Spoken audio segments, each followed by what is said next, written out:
Om Shanti. Good morning. आज प्यारे बाबा की वाणी सुनेंगे। 24 जुलाई 2023 की मुरली है। बाबा हम बच्चों से बड़े ही प्यार से कह रहे हैं, मीठे बच्चे, ज्ञान रत्नों की लेन देन कर तुम्हें ज्ञान से एक दो की पालना करनी है। कौन सा रतन? ज्ञान रतन, जो बाबा से हमें रोज मिलता है। ज्ञान रतन, उनकी लेन देन करनी है। अपने मन, वचन, कर्म में हमारा ज्ञान दिखाई दे, तो जब भी हम बोले, हमारे मुख से जो भी निकले वो ज्ञान ही निकले। तो एक एक ज्ञान रतन बाबा कहते हैं लाखों रुपए का है। तो ऐसे ज्ञान रत्नों की झोली हमें भरनी है, अपनी झोली को भरपूर रखना है, तब हम औरों को भी दे पाएंगे। तो जिस भी संबंध संपर्क में हम आए, तो हमारा जो ज्ञान है वो दिखाई देना चाहिए, और हम ज्ञान युक्त, योग युक्त हो के बोले, तभी हम ज्ञानी कहलाएंगे, तभी हम बाबा के बच्चे कहलाएंगे। और हम स्वयं इस ज्ञान से हमें शक्ति मिलेगी, हम संपूर्ण बनते जाएंगे और औरों को भी आप समान बनाते जाएंगे। तो बाबा कह रहे हैं एक दो की पालना करनी है। खुद भी हम ईश्वरीय पालना में पल रहे हैं और दूसरों को भी पालना देंगे। आपस में बहुत बहुत प्यार से रहना है, हर एक के साथ।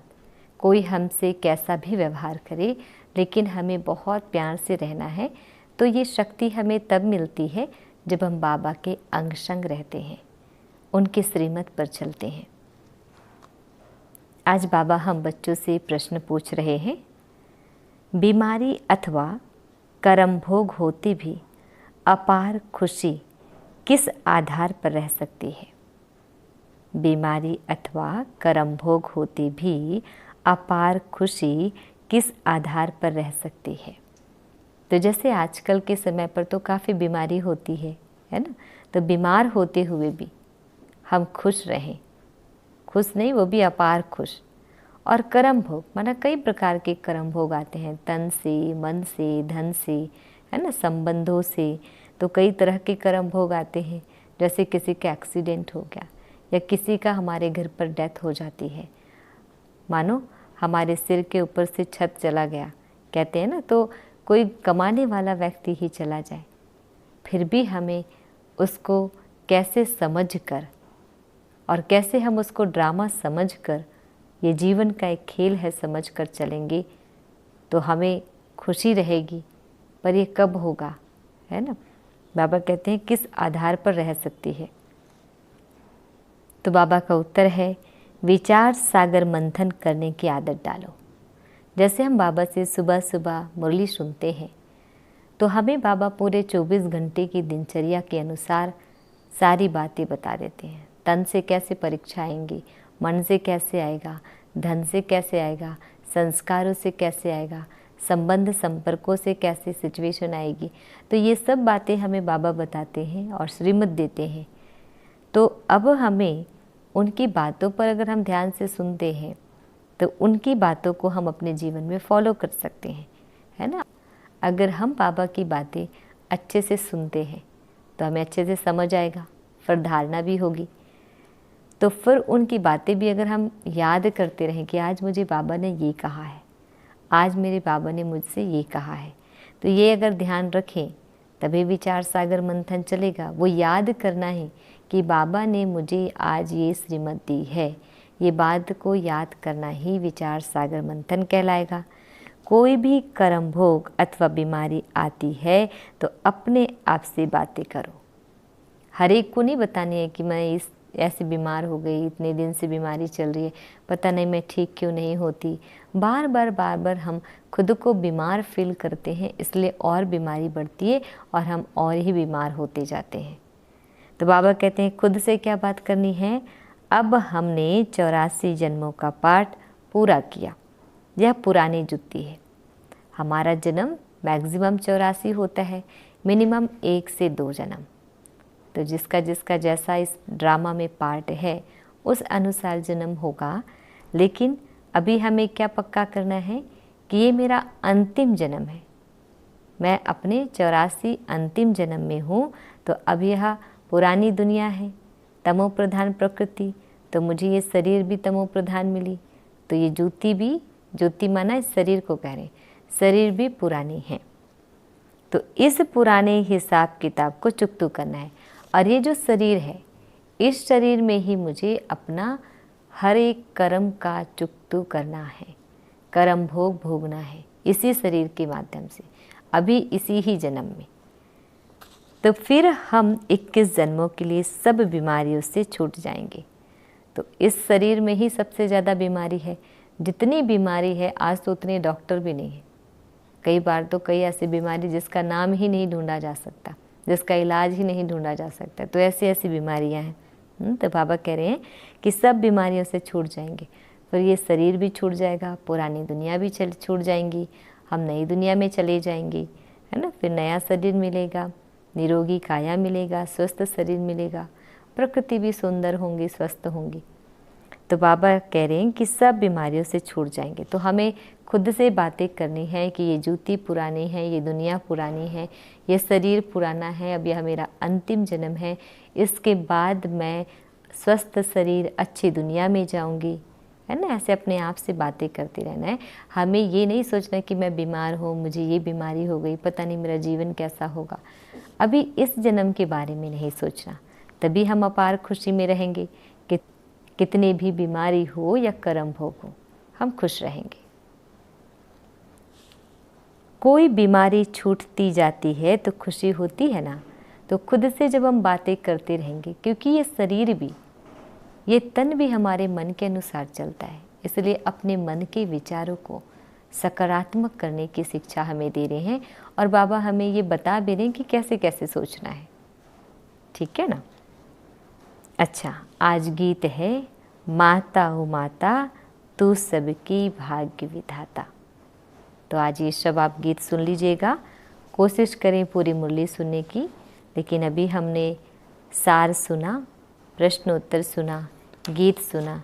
अब हम बच्चों को विश करते हैं, भगवान हम बच्चों को नमस्ते करते हैं। मीठे मीठे शिकिल दे बच्चों प्रति, माता पिता बाप दादा का याद प्यार और गुड मॉर्निंग। रूहानी बाप की, रूहानी बच्चों को नमस्ते। तो भगवान ने विश किया तो हमें भी रिप्लाई देना है।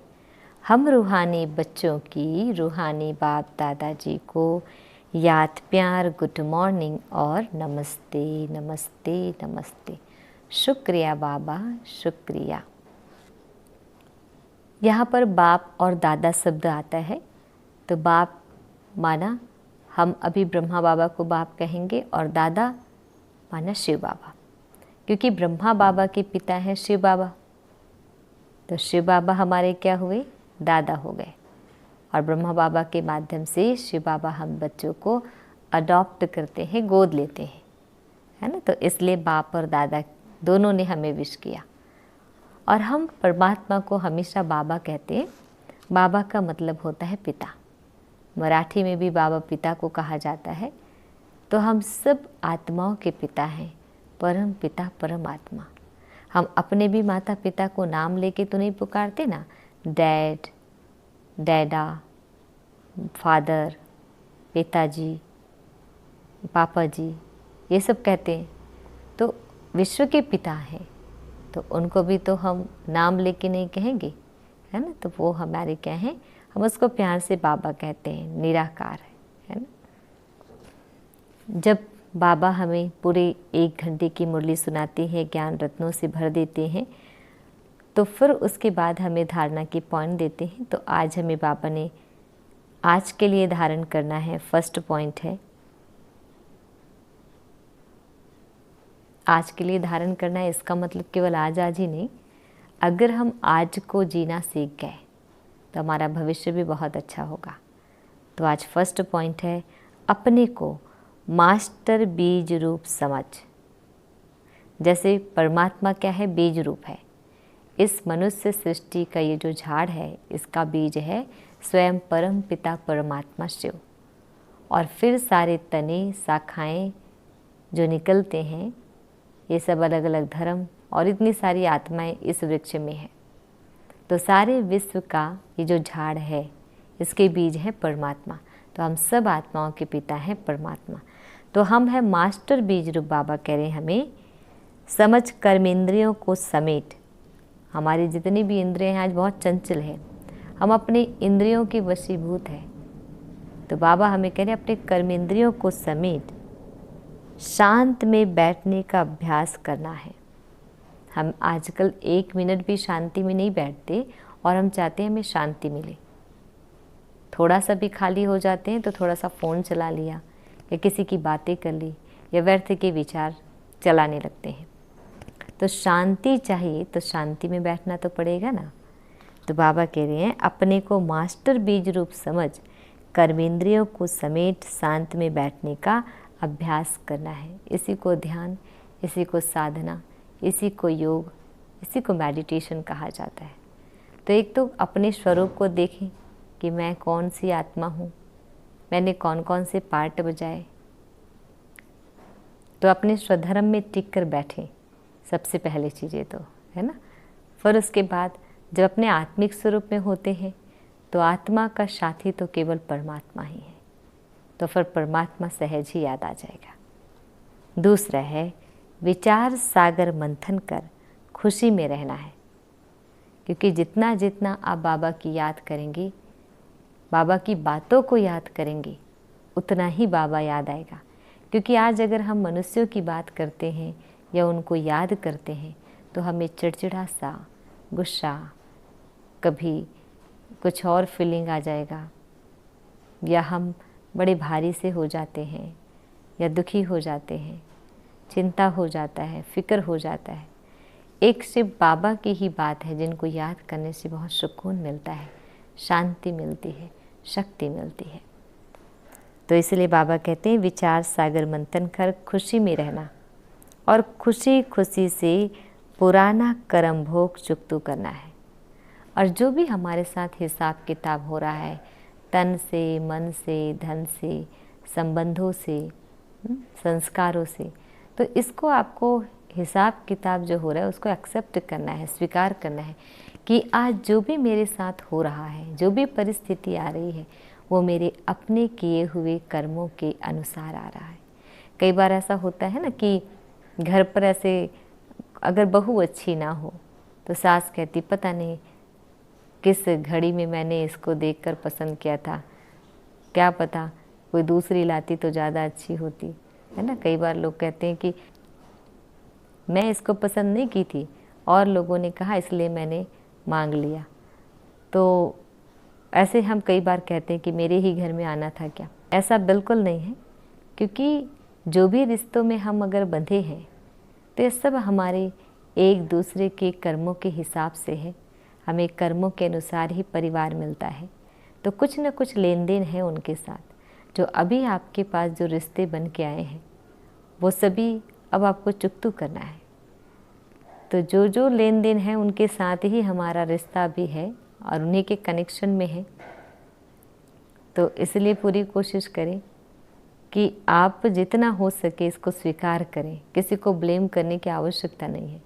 जो भी हो रहा है आपके जीवन में इसके जिम्मेदार हम स्वयं हैं, कोई और नहीं।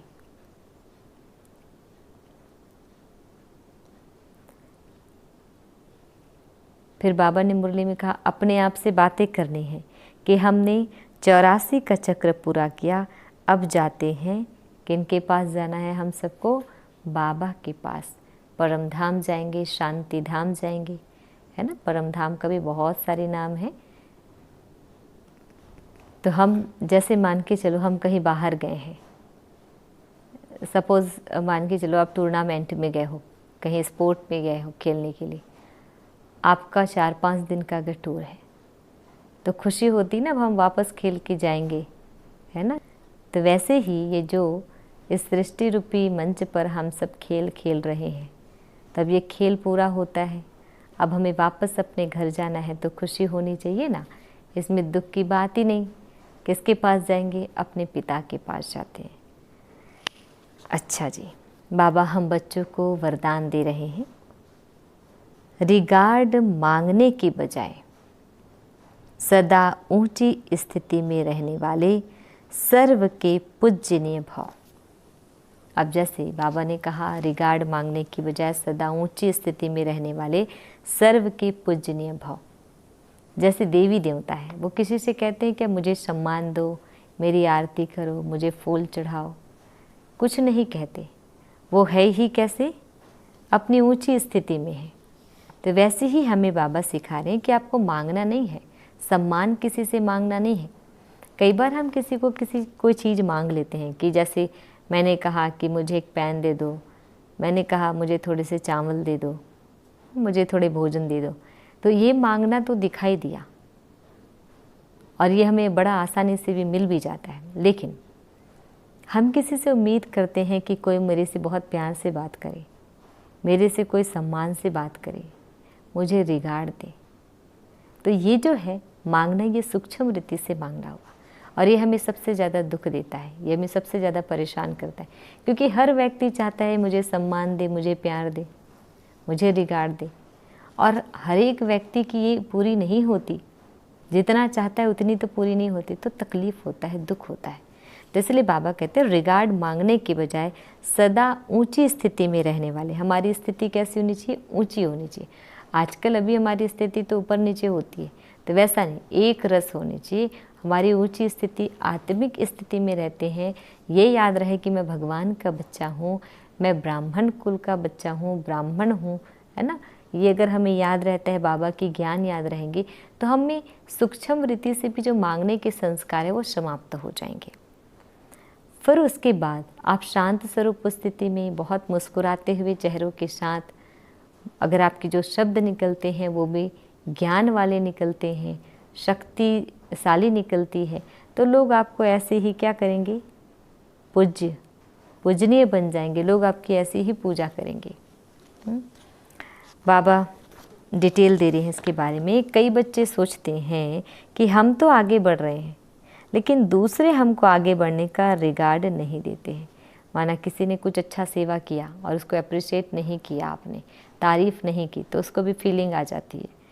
लेकिन रिगार्ड मांगने की बजाय स्वयं का रिगार्ड स्वयं रखो, तो दूसरे स्वतः रिगार्ड देंगे। माना खुद को सम्मान दो, खुद को सम्मान दो, तो फिर बाबा क्या कह रहे हैं, आपके साथ साथ और भी आपका सम्मान करेंगे। अपना रिगार्ड रखना अर्थात अपने को सदा महान श्रेष्ठ आत्मा अनुभव करना। क्या अनुभव करना है कि मैं श्रेष्ठ आत्मा हूँ, भाग्यवान आत्मा हूँ कि मुझे सत्य ज्ञान मिला, सत्य परिचय मिला, सत्य बाप मिला, सत्य सद्गुरु मिला। तो हमसे ज़्यादा बड़ा भाग्यवान हो सकता है क्या। साधारण आत्मा से हम श्रेष्ठ आत्मा से हम दैवी आत्मा बन रहे हैं, पवित्र आत्मा बन रहे हैं। जैसे मूर्ति जब आसन पर है तब पूजनीय है, जब तक मूर्ति आसन पर बैठा है तब तक पूजनीय है। ऐसे आप भी सदा अपनी ऊंची स्थिति में स्थित रहो। वैसे ही हमें सीट पर सेट रहना है तो पूजनीय बन जाएंगे। पर हम अपने इस सीट से तो उधर जाते हैं, अपसेट हो जाते हैं। हम भूल ही जाते हैं कि मैं एक आत्मा इस भ्रुकुटी पर इस शरीर को चला रही हूँ। हम खुद को भी देह समझते हैं और सामने वाले को भी देह समझते हैं। यही हमारे लिए मुश्किलात खड़ी कर देती है। सबसे बड़ा तो यही है ना कि हम अपनी स्थिति पर स्थित नहीं होते और फिर परिस्थिति आती है तो हम हिल जाते हैं, दुखी हो जाते हैं। तो बाबा हमें यही कह रहे हैं कि मैं श्रेष्ठ आत्मा हूँ। मैं साधारण आत्मा से मुझे परमात्मा ने महान आत्मा, श्रेष्ठ आत्मा, सौभाग्यशाली आत्मा बनाया, क्योंकि मुझे एक साधारण मनुष्य से देवता बनने का मौका मिल रहा है। और मुझे पढ़ाने वाला कौन है, स्वयं परम पिता परमात्मा शिव है, जो मैं हर साथ रहते हैं, हर संग चलते हैं, सदा साथ रहने वाले, सदा के साथी हैं। तो सब आपे ही रिगार्ड देंगे। तो जब तक हम खुद को सम्मान नहीं देते, हम खुद ही कहते हैं पता नहीं मेरे भाग्य में ऐसा क्यों है, पता नहीं मेरे को ज्ञान में चलने के बाद तो और ही मुश्किलात आने लगी। कई बार हम ये चीज़ें सोचते हैं। तो इस सोच से हमें बाहर निकलना है। अपना जो परसेप्शन है उसको चेंज करना है ना। हमारे जो बोल होते हैं वही बड़े वीक होते हैं, वही बड़े बहुत ही कमज़ोर होते हैं। हमारे जो शब्द होते हैं निगेटिव चीज़ों से भरी होती है। उसको चेंज करना है।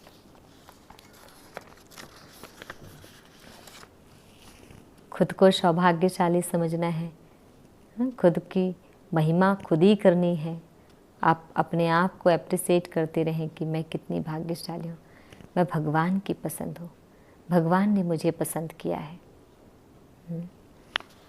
अच्छा, स्लोगन है आज का, माया का तिरस्कार करने वाले ही सर्व के सत्कारी बनते हैं। माया का तिरस्कार करने वाले ही सर्व के सत्कारी बनते हैं। माया के रुंझुन और छुन में नहीं फंसना है।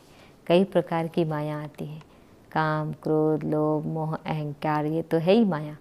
लेकिन संबंधों के रूप में भी आते हैं, धन के रूप में भी आते हैं, व्यवहार के रूप में भी आते हैं, संस्कारों के रूप में भी आते हैं। कई तरह से माया आती है जो आपको डिस्टर्ब करती है। माया वो है जो आपको प्रभु की छाया से हटा दे, वो है माया। माया वो है जो भगवान की याद में मुश्किलात खड़ी कर दे। माया वो है जो भगवान से आपको दूर कर दे।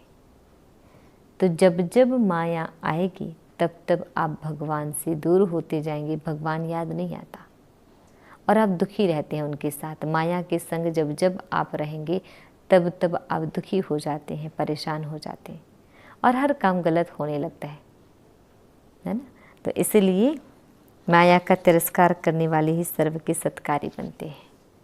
अच्छा जी, आप सब इसको और बहुत अच्छे से ध्यान से सुना होगा और इसका विशेष आप अपने जीवन में अनुसरण करें। धीरे धीरे आप अपनी डाइट भी बढ़ाएं, क्योंकि आत्मा का ये खुराक है मुरली, है ना, जिसको गीता ज्ञान कहा जाता है। जो गीता का ज्ञान स्वयं परमात्मा शिव हमें अभी इस समय डायरेक्ट पढ़ा रहे हैं। तो आप इसको बहुत ध्यान से अपने जीवन में अनुसरण करें, धारण करें। ओम शांति।